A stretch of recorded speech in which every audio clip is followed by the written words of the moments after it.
Hi, welcome back to Aroundtable. I am your host, Steven. Today I'll be talking about Top Gun Maverick, the highly anticipated sequel to the 1986 hit film Top Gun.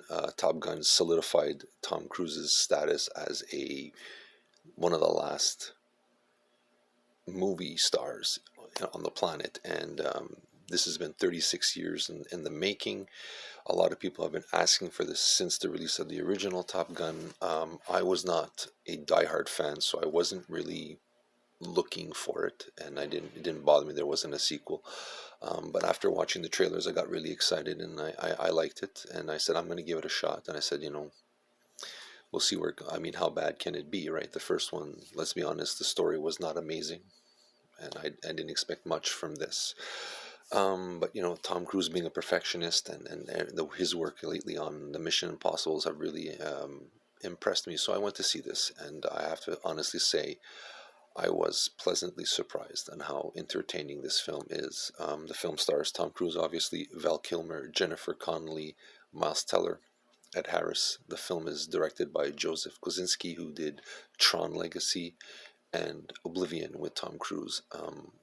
The film is a great match of bringing back the nostalgia feel. It's the same kind of setting, pacing.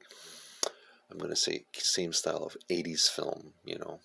There's a love interest, there's the fight scene. So Tom Cruise starts off as he's been 30 years in here in the Navy. It takes place literally 30 years later. Tom Cruise is a test pilot, gets called back into action to teach the next generation of Top Gunners who are on a dangerous mission and have to fly like at low altitudes through a valley, climb over a mountain, dive in, fire at a reactor, and get out. And it's really a mission impossible. Think of the Star Wars when they're going through the Death Star. That kind of like that. Um, so Tom Cruise has to, bring this team together, make them feel like a team, work as a team, and he's showing them how the impossible is possible. He pushes them to their limits. It's great. Everybody's doing well in their parts for what they're given, and it does remind me of an 80s kind of action romance kind of movie. That they nailed it, that part.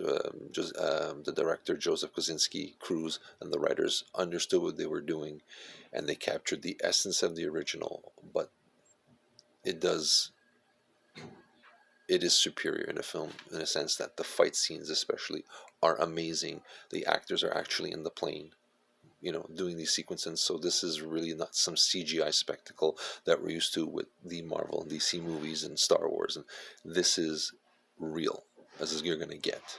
So that's what I enjoyed. You felt the urgency of the mission with these guys, and that's what I enjoyed about this film. Tom Cruise gets back into character after 36 years like that, which seems like an impossible feat. He did it. I'm going to say, it's worth seeing on the big screen for the fight scenes alone. Greatest story ever? No. Does it nail the feeling of the first film? Yes, but it brings it up to 2022 with these practical effects, and they do try to push the feeling of, Goose, his son Rooster, is now in this, and Tom Cruise has to choose to put him on the mission and risk him dying, or not put him on the mission. He's going to walk away from his life. So there is the emotional and the dramatic sense to it. That's a little bit better than I think of the first film. So all in all, I have to say, if you have the need for a sequel, I don't think you'll be disappointed with Top Gun. Tom Cruise nails it, and he did it right. And kudos to the guy. This is actually one of the better sequels you'll ever see. It matches the first and surpasses it in some ways. So that being said, I highly recommend Top Gun 2 Maverick, starring Tom Cruise. Let us know what you think. Let me know if you see it.